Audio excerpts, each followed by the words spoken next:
thinking last night about this case and their theory and how it didn't make any sense and how it didn't fit and how something is wrong. It occurred to me. We, the jury, in the above entitled action, find the defendant.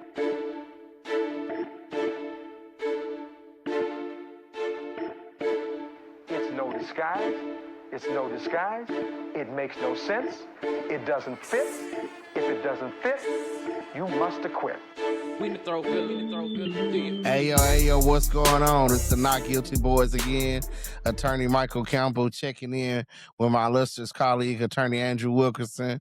How you doing, Drew? It's all good, bro. Just here to give the people what they want, man. Make sure they know who they voting for, what these people stand for. Okay. Like we said, Not Guilty Boys followers, we was going to have plenty of judicial candidates on the show so we could bring them live and direct to y'all so y'all could hear from them first and hear what they stand for, what their platform stands for, and their plans once they receive your vote to making the bench, what they plan on doing for us. Today we have Miss Lia Polk. Miss Lia, how you doing? I'm doing great and happy to be here with you Not Guilty Boys. Great. Yes, ma'am. So Lia is running for Dallas County Criminal District Court number 1, another felony court here in Dallas County. A little bit about Lia. I understand she's a Dallas native, 21 plus years in felony courts, nearly 11 years as a public defender, and someone who's handled everything from family violence cases all the way to capital murder.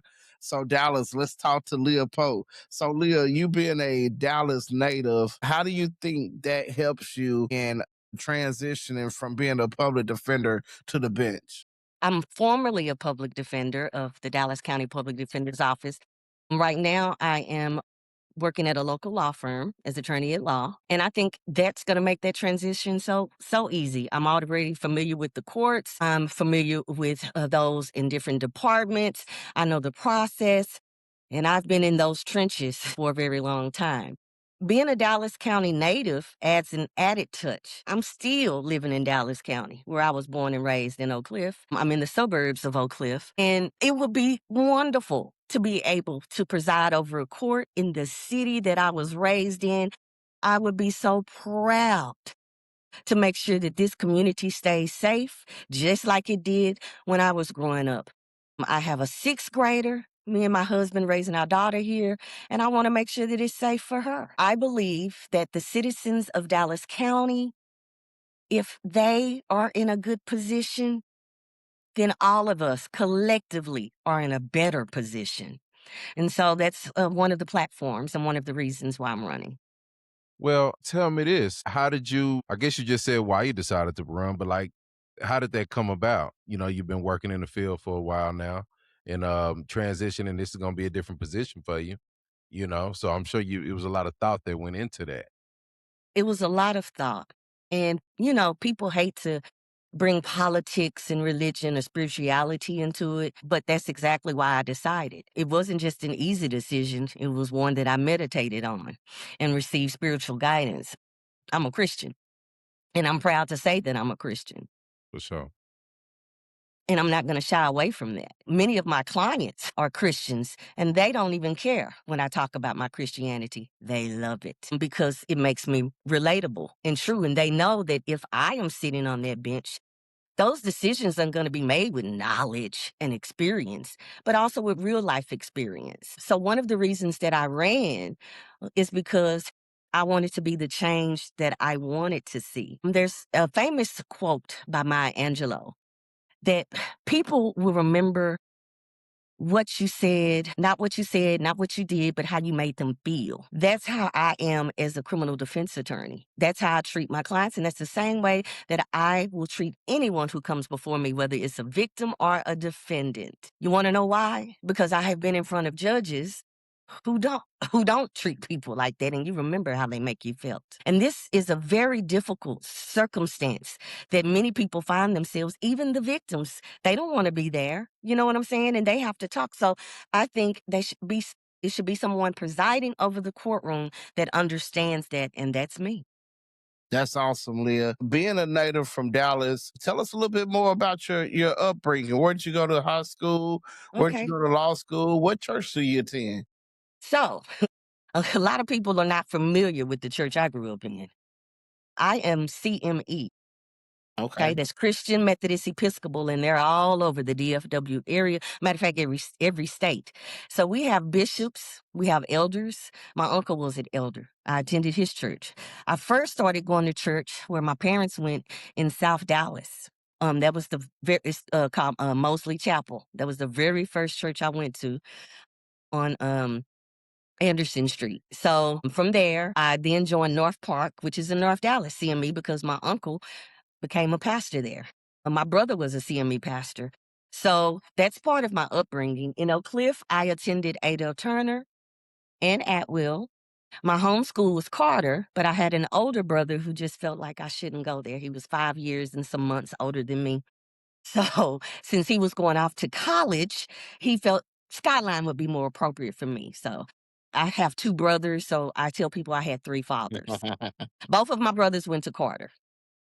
And I'm a Okay. proud graduate of Skyline High School. I was also a Skyline Silhouette on the drill team, the dance team. Nice. Okay. So being deeply ingrained in the community, being from here, I'm sure you plan to serve the people. So what can the people expect from you when you take the bench? What the people can expect is fairness, respect, impartiality, ethics, and the knowledge that I'm going to hold both sides accountable, meaning the defense attorneys have to be ethical, and they are. There are many, and they're great. But the state also has to be ethical. So I'm going to hold everyone to that. I'm going to make my decisions on a case-by-case basis, balancing the law, my real-life experiences, and hearing from the witnesses, be it victims, witnesses, the defendant's family, and really paying attention to the arguments that are made on the state side and the defense side. And I'm going to make a fair and just ruling. What policies do you plan to implement if you were to win the judicial seat of CDC? So there's no secret that it's a backlog in the Dallas County courts. That's true. And it's not a one-person job. It takes the whole community of the courts, the different departments, the different divisions. So the only thing that I can do over CDC1, presiding over it, is to make sure that I'm on top of the docket, that I'm on top of those who come in my court, those who are assigned to my court, which includes the state, public defenders, people who are on the court appointments. I am not going to have a scheduling order, but I am going to be speaking with people when cases have been indicted in my court. One of the other issues that I see a lot as a criminal defense attorney is that a judge cannot have jurisdiction over cases that aren't filed. I can't make anyone do anything, but me, on my cases, as a good criminal defense attorney, every case isn't trial ready or trial worthy. And if I can get that discovery before a case is even filed, or reach out to district attorneys, because I know how to get that, I'm going to review it. And I review it quickly, especially when it's someone who's a first-time offender. And I am going to make sure that I get them in some programs, which I do right now. And I'm talking, they're all felonies. And some of them are high felonies, like manufacturing delivery. Of course, they don't take violent offenses. But I do those things because I care about people and the community and moving things. So as a presiding judge, all I can do is try to advocate and urge the state and defense attorneys to look at those that can be, because even though they haven't been filed, they still in Odyssey are assigned to a court. And that's how I'm able to move those cases. So I plan to do the same thing as a judge. It's a lot of people, that kind of just go to the ballot and just pick somebody. There's a lot of people that don't vote at all. Why don't you tell the people why it's important to vote? And furthermore, why is it important to research these candidates or watch Not Guilty Boys to see what these candidates are about? Why is that important? It's important. Didn't I ask you about research when it came to me? It's important. Look, I remember that I graduated Skyline High School at 17, and y'all asked about college, so this is where I can talk about that. I first went to HBCU, Dillard. That's where I pledged into Delta Sigma Theta Sorority Incorporated, Beta Gamma. Okay. And it was there where Clinton actually came and visited our campus. Well, what you don't know is I was one of them babies from the parents in the 74s whose children probably started school early. Well, I graduated at 17, started college at 17, and then I turned 18 while in college. So that was my first year I could vote. And I knew the laws and I knew that I could vote right back here since I was in college. And I came back and I cast my vote. I have been voting ever since I was 18 and I have not stopped because there were people that fought for us to have the right to vote. And I'm not going to squander that. There are so many people in our community, and I'm not judging, who feel like their vote doesn't matter, but it does locally. It does. Because when you have friends and family members or people that you know, church members who have people that come into the court as defendants or as victims, it matters who's sitting on that bench. But we can't get there if you don't get out and vote. So that's why I'm asking people to vote, to support, to research. You know what? They're expecting, because this is not a presidential election, that people aren't going to show up to the polls. Well, let's show them and prove them wrong. That's what I'm asking all voters to do from all communities, and listen to people who you know have the same values as you, and don't vote based off of popularity or people who are part of the mainstream. Look, I'm running a grassroots campaign because I care about the people. There was a question that was posed to me earlier, if I may, about how do you deal with, when cases get stuck, you know? I've had that happen. But as a judge, I've noticed what I do with my clients as a criminal defense attorney. If I can't, because sometimes clients, they'll listen to you, and many of them do, and sometimes they don't. But sometimes hearing the same law, the same situation and options from a judge actually makes a difference. And so I will have it where my clients go in front of the judge to be admonished. Those are things that continue to be used. Because I'm also adjunct faculty at Dallas College and have been for 8 years, I think it's important that judges also inform and educate. I want anyone who comes before me, just like I want anyone who I represent, the decision needs to be theirs.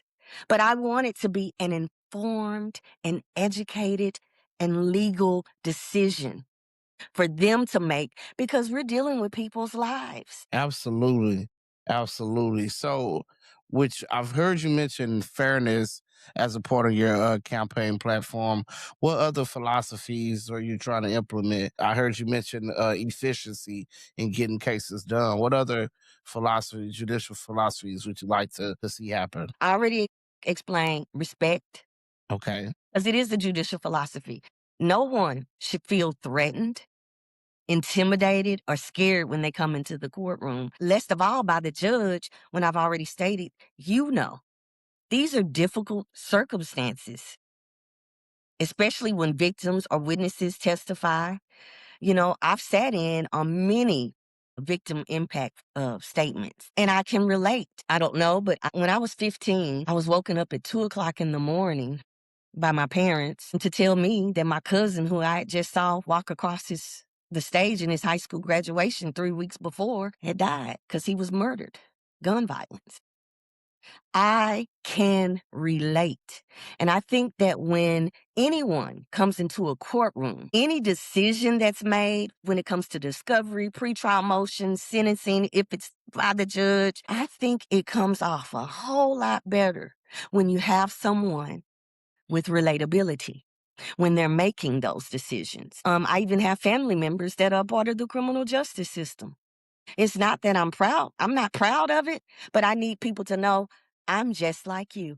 Right. No, no, I think that's, you know, experience from all sides of this justice system really helps you when you're in that position of power on the bench. And I think, you having experience on the in the public defender's office, you were able to deal with the masses of people from all walks of life. And Yes. as a judge, you see all the same, similar situation. Correct. You see people from all walks of life. And you have to be very, very cautious on how you deal with people as far as being fair, making sure you don't be one-sided one way or another, making sure that you're official, you're efficient, a fair referee in this game of justice.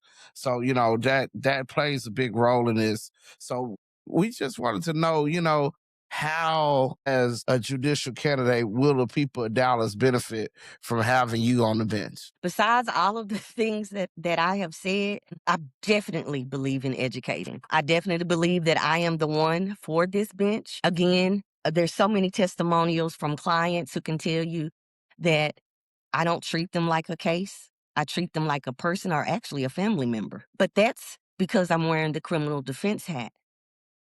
Just like you wear the mother hat when you're a mother Oh or the yeah. daughter hat when you're a daughter and have parents. Well, when I'm a judge, I know how to change that hat.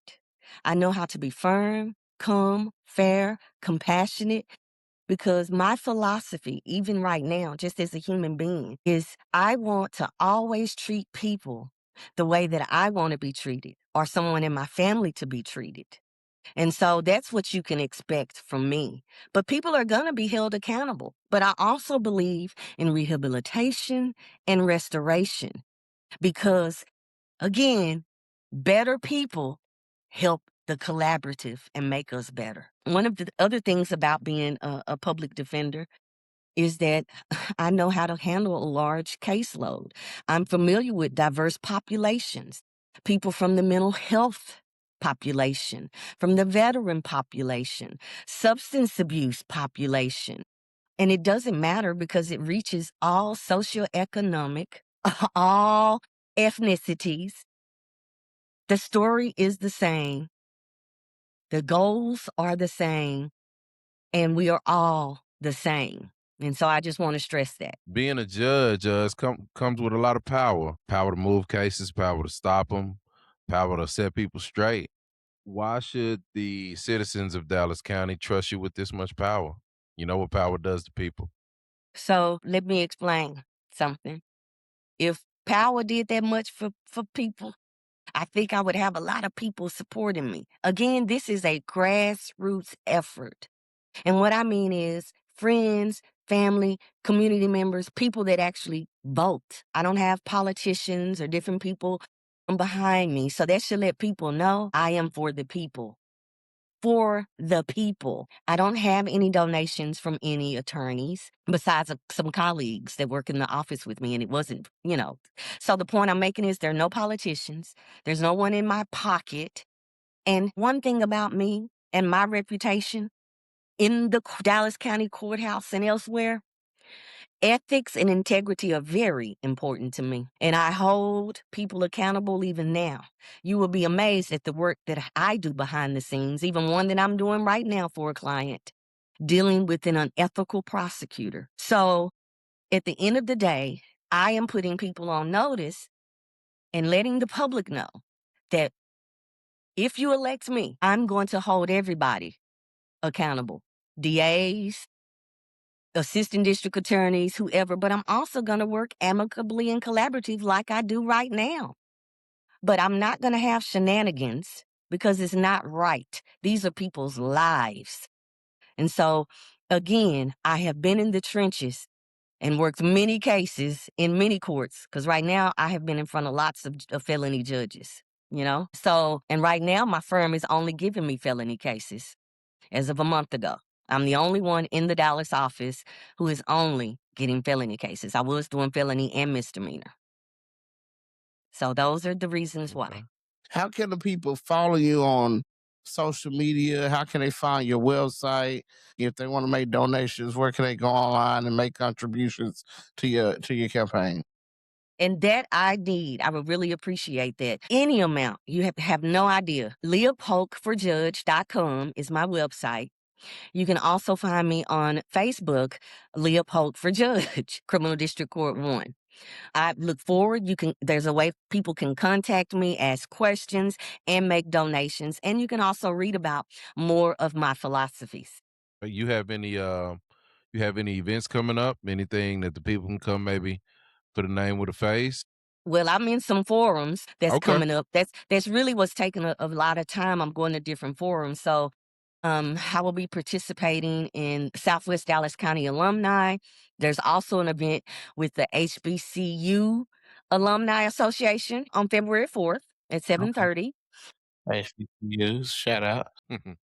And then I plan on walking the neighborhood, knocking on some doors. So if anyone wants to help, please go to my website. That's a way to get to know more about me as well. And of course, watching things like this. Well, you heard it first. Lia Polk, Criminal District Court number 1, Dallas County. Sound like she got it all together. This is something some y'all might want to get to that ballot February 17th, early voting. And check her name on that box. We need good judges in the bench on the bench. Excuse me. We need good people on the bench. Christian base, Dallas native. It seems like she has a lot of experience, a lot to offer. We really want to get these type of people in the benches because they have so much power, like Drew say, in affecting your loved ones' rights, loved ones' freedoms, their liberties, and could be the person to give your loved one a second chance if they just had to, messed up in life, which we all make mistakes. So we want good people judging, because thou shalt not judge, as the Bible say. However, the political system, and we put these people in these positions because we want them to have integrity. We want them to have morals, ethics, and values. So to come from a Christian upbringing, it means that Miss Polk is going to understand doing right by people. Drew, you got any closing words? She's letting you know what she stands for. Go ahead and check that box, man. If you're digging it, she's taking over Judge Yu's court. Judge Yu was actually a very fair judge, a good judge, a very kind judge, and a very informative judge. And to me, after this interview, it sounds like she plans on continuing that same culture with her own spin on it. So I'm all for it, man. We appreciate y'all liking and subscribing. Thank you for coming on, Miss Lia Polk. We wish you the best, and Thank hopefully we can you. have you on again once the good news comes out. I would love it. But I do want to shout out to my church, Kirkwood Temple CMA. Hey, Pastor Manuel Henderson and former Pastor Reverend Jerry Christian. Kirkwood Temple, shout out to you, lovely people. Hey, y'all continue to like, subscribe, share Not Guilty Boys podcast. Y'all sending y'all legalese and questions. We're going to be dropping more episodes answering your legal questions as they coming in. Not Guilty Boys, check it out again. Y'all have a good one. It's no disguise. It's no disguise. It makes no sense. It doesn't fit. If it doesn't fit, you must acquit. We need to throw good, do you?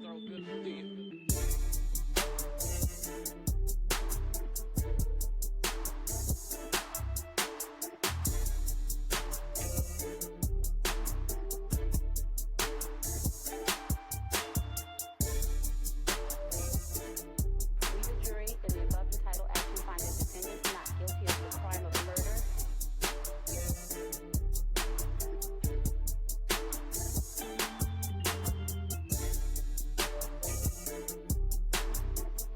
We, the jury, in the above entitled action, further find a special circumstance that the defendant has in this case been convicted of at least one crime of murder of the first degree and one or more crimes of murder of the first or second degree to be not true. Ladies and gentlemen of the jury, is this your verdict? So say you one, so say you all.